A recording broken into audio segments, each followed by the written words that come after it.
Obviously, from a Northern Ireland perspective, the key issue is around the border and what the resolution is to that.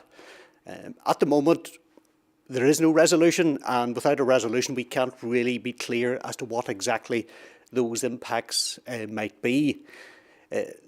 Certainly, there is an agreed desire to maintain the frictionless border, and in terms of frictionless border, that has a set of interlocking implications for the movement of people on a day-to-day life, the movement of workers, the movement of goods, the delivery of services. All of those intertwine together, and in some respects, a lot of what is effectively local trade in border areas, which just happens to have an invisible international border down the middle of it.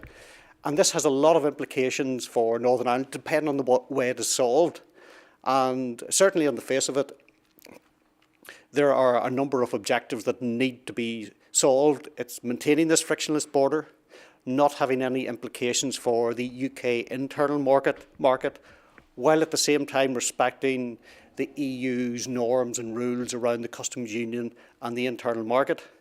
Clearly, solving this is going to take a lot of brain power and some innovative thinking. Clearly, the EU side and the UK side are not there at a single solution, and until we get to that single solution, or until we start to see them zeroing in and around a common solution, it's very difficult to predict the impacts, because the impacts could be really very different depending on what actually comes out. In terms of devolution and the balance of powers between central government and devolved administrations, there's also an angle for Northern Ireland as well, and around the border. The debate within the UK has been about whether powers repatriated from Brussels, whether they're appropriately balanced, and whether sufficient powers are going to the devolved administrations. Again, depending on how the border question is solved, there could be implications for Northern Ireland, and which might, in some cases, imply additional powers.